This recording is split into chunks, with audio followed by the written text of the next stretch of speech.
What is Skiplist? It's a company founded for the same reason you've probably founded your company. If you look at software, it's a mess. 68% of projects fail. They fail for a lot of reasons. You name it, legal, talent, people don't care, craftsmanship. There's, yeah, hundreds. I'm super aware. Right. And I'm sure you felt... Can you close the door? Thank you. You felt your own pain before, I'm sure. Oh, I've been through the 20 years. I've seen a million versions of it. All of those things have happened. And so we exist because I was a freelancer for a long time. I worked with this gentleman who was selling freelancing work, and it was a mess. Selling software for a long time. Yep. And we came up with a new paradigm, a new process for building software we call thoughtful software. And so, we didn't invent anything, we just pulled it all together, and we focused on one thing and doing it really well with the software. We're not out there, if we say some of our competitors, they're business management firms that happen to do software, they're accounting firms that happen to do software. We're not going to do that. We're pure software, that's it. We know how to do that better than anyone else. 97% success rate on our projects across the board. Enterprise, startup, doesn't matter. What we find is that when we work with people, like VaynerMedia or anybody, we work with people that do their vertical really well. We have a partner in Cleveland that does hardware better than anyone else, and it shows. You've used products that they've invented for companies. We partner with a business management firm, and that's all they do. They don't want to do software, that's why they outsource it to a firm like ours. And they're one of the big four. And so really, we both run service companies, and I had some thoughts there. Some thoughtful questions on just people aren't thoughtful anymore. We want to talk to you about that. And then, before I forget, I'm a Browns fan, so I'm going to ask you about that. So we'll wrap up. How'd you end up being a Browns fan? I live in Cleveland. It's unfortunate. You currently live in Cleveland? Yeah, and I'm born and raised? Yeah, I'm not a bandwagon guy. You're not a bandwagon guy. It sucked, but you know what? You're in the right. San Francisco, so. Yeah, you've had it better. You discovered the Warriors. Absolutely. The amount of my friends who literally lived in San Francisco when I first got into tech in 2000, really started going to Silicon Valley in 05, 7, 9, who didn't even know that Golden State was didn't know the Warriors' existence, that now post 24/7 about the band that, I hate it. Dude, I'm an old school fan, so I'm going to say, I've been there. How old are you? I'm 41. Oh, so you like Mitch Richmond and Hardaway and Mullen? Being a Cavs fan, so it was really good there for a while. We got LeBron, and then it didn't suck when LeBron left because we had Irving. It was, quote, watchable, but you knew you weren't doing anything. And then he came back, and we were good all those years, and still... Winning that title was nuts. It was, that city was on fire. One thing that we find in this thoughtful revolution is... services in particular, companies, right, that do really well across the board. People that have strong values, right, and those values are reflected in their services. The problem is, and you know this, one of the most services companies have is services don't go away, and if you build a company at scale, it's very, you've done the hard part, which is scaling human businesses. Correct. But there's a hard part that's not intuitive, which is the values, and as founders, right? How do you get your values from me and to the people we hire, and then from eventually you stop interviewing everybody and other people are interviewing. So how do you make sure you're retiring for that? Macro actions. I think it's actually binary. It's, are you actually beholden to the values, or are you beholden to the money? It's been very easy for me. I have 1,000 fucking people and 4 different offices, 100 different things going on. Super easy. I'm willing to fire people all day long because I don't value the money.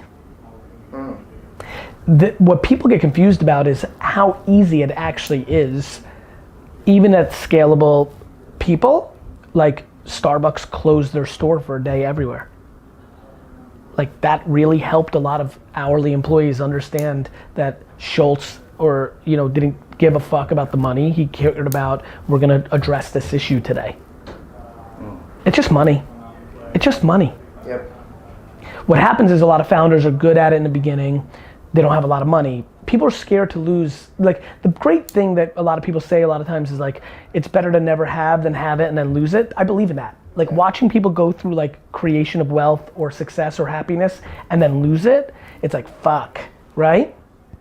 Like it hurts. Like if you always stay like humble, or if you never know what caviar tastes like, you know, like you never know. Yeah. You know, like and it's very real. Like I'm really like grounded to like my like humble roots, but like something happens when you sit courtside at a basketball game, like it changes your perspective of like sitting in the last row like I used to. Yeah. I still like both, but like you now at least know. Yep. Right? And so I would tell you that for me, the reason Vayner's continues to flourish is my CFO has less say than I do. And I'm not gonna be beholden to short-term money. Most people hit a point where the money becomes important because they started humble, but now their lifestyle requires them taking home $4 million a year, which means that she or he's gonna look the other way when the asshole salesman that's bringing the most money, she's not willing to fire that person that's fucking up the values because that person's bringing too much to the bottom line, which means they've made a binary decision that they value the money over the fucking culture. The end. It's actually a stunningly simple question and answer, and I think you're asking it for the right reason, and it seems, and people speak to the complexity of it. I gotta tell you, I think it's actually very simple. So this is my third company, and I'll tell you that every time you'll see a shift in mindset. The first 4 employees are the people that, you know, I always say I'm always at war. Like it doesn't matter. Like I'm Sure. super competitive. Yep. So if you go out there and you know, I'm competitive about being competitive. Like I gotta be the most competitive guy in the room. Yeah. And you first 4 people are always down to ride no matter what. Yeah, that's right. Right, and then you start getting people that aren't they're way more conservative. That's right. Every day, I'm always telling people like, no, we have to get it every day. You know what's funny, to just jump in, one of the things I really care about as a leader, and I don't know how many people or what scale your businesses have gotten to, I'm unbelievably happy with 73.9s to my 100 on man or woman 849. That's truth. Yeah. A boss who has the economics can't respect or expect somebody to have the same fire. You own 90% of your company, and you want the people that own like the 0.00001% of your company care as much as you. Get the fuck out. Right? No like, shot. Like you're not gonna get the same. But I think it's actions, Yeah. right? Like too many owners or leaders make the mistake of rah-rah, but then behind the scenes are acting differently. Mm-hmm. I just think it comes down to actions. Yeah. People ask me like, how do you scale? I'm like, by example. Yeah. Right? When somebody new joins my team, right? You recognize that we're working here when the rest of the company's not, right? Yep. Right? Yep. So like, you've been here how long? 2 weeks. Right. Wow. It's not lost on you that we're here on Martin Luther King Day, right? In the afternoon, and nobody else was in the building, right? Yeah. That's not lost. It's not lost on you even in 2 weeks. You're like, wait a minute, it seems like this area is here at 8:13 p.m., but most of the rest of the area is not, right? Yep. By example. There's this conflict though. You have these entrepreneurs that are trying to build thoughtful products. Yes. They also need money. Yes. They're always like raising the next round. Yes. How do you balance this? You just need the carnage. We just need the second part to happen. It became so branded that raising capital was success that now it's in the blood.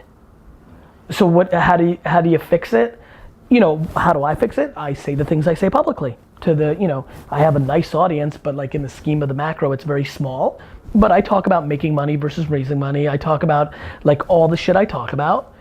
But the reality is, how is it actually gonna get fixed? When the economy collapses and everybody realizes they didn't build a business, they built a fundraising machine, they're gonna be like, fuck. So I think it's a values question as well. I think entrepreneurship has become about money and not, like I'm about freedom. Like so we've raised no money because I'm not going to be told what to do. Like some guy on a board who's like, oh shit, I saw your numbers. I know better than you know. Like I live this every day. That's right. And so ownership, not ownership particularly, like the money is fine, whatever. Like it's all, sports cars are cool and everyone agrees. But at the end of the day, the freedom that we all get because I can say, hey Fahad, guess what we're doing? We're going to Orlando tomorrow, right? And I can make that executive call and not have to, oh my God, call the president of my board and make sure. Like that to me is when I talk to people, when I talk to entrepreneurs, like, that 20% is 20% of your freedom in your life you're giving up. Couldn't agree more. Right? Couldn't agree more. 7 years you should devote to a startup to make it successful at least. So you're going to sell 20% of your freedom for the next 7 years. Like if you think about Couldn't agree more. And the reality is most people are just not good at building a business. It's hard. And this is the great era of fake entrepreneurship. I mean, it just is. Oh yeah. It just is. Oh, I got a website. And you know, CEO now. yeah, even forget the website, just put it in your profile on Instagram. Yeah. Like that's the cost of entry. And so that's fine. I mean, I love entrepreneurship. What I like about entrepreneurship and business is the merit. Like when shit hits the fan, we're gonna figure out who's good and not. It's not super complicated. Exactly, and that shit's happening right now. The recession. It'll be so interesting to see the businesses navigate through it, willing to make the hard decisions, willing to make the cuts. You know, all that matters. And that to me, though, is being thoughtful, right? I owe it to everybody. You know, we have 12 people. We're gonna have 20 by the end of the year. And when you think about it, I owe it to all of them to make thoughtful decisions. 100%. Right? You Like, work for them. 100%. Exactly. And so, as we think about being thoughtful there, that you say living by example. I never thought about it that way. It's the best way. Values, It's the best way, right? Like, you know, as a big time communicator who produces lots of content, I promise you, all the shit I put out for my team, for you guys watching from the outside, you're not here every day. Yeah. That's the best I can do for that. But I promise you, for my company, the best I can do is my actions. Yeah. The text where I just told the London executive, yes, you can have 30 minutes instead of 15 minutes that was just booked. That's just real tangible day-to-day shit that doesn't get communicated in a video. You know? Yeah. Like she knows that I just replied to her text a minute after she sent it that she needs 30 minutes of my time, not 15. That doesn't, like if I don't reply or if I mail in the 15 minutes I have with her, right? It doesn't matter what viral post I put on YouTube, right? By the way, it's this meeting. You don't know what the fuck you're actually gonna come into, No. right? So like you now will leave and you'll, like if I mailed this in, if I just checked the box because I had to, you would feel that. Yeah. Why is that so rare though? Well, you know, there's a lot of reasons why it's rare. First of all, I'm outrageously focused on my legacy, not on my money. Right? I think the way I'll become the best entrepreneur, right, back to being competitive, is not just the money I amass, but like if I put on, through content, through real life actions, hundreds of thousands, if not millions of entrepreneurs, you know, like when the recession comes, the amount of people that are gonna put me on a pedestal who say, fuck, it was Gary who told me to start saving in 2018 and 19 that got me through, that's legacy. And so, I'm selfish like anybody else. I just want a statue, not a Ferrari. Yeah. Do you understand? So it's so interesting that people think money is more than anything than tool, right? It's just leverage at the end of the day. It's leverage that's very liquid and people Sure. respect the value Sure. of money. But it's not the end all. But it's, you know what, how I talk about this issue? If you're not good at making money, money is put on a pedestal. Yeah. It's like anything else. Like being uber attractive. If you're unbelievably attractive as a guy or a girl, and that's how, like, and there is enormous things that happen for you just by the sheer nature that you were attractive, doors that are opened, opportunities are to be had, you don't understand the difference. Yeah. You don't know. I've never had to like put money on a pedestal because at the earliest of early time, it's what came natural to me. So I can't I agree with what you just said, but I'm careful in the way I communicate it because it's the same way. If I dunked the basketball at Madison Square Garden right now, like literally, if I just walked over there right now, fucking dunked it, I would lose my shit because I've never done it and I can't do it. But tonight when I go to this Knicks Rockets game, they don't know any different.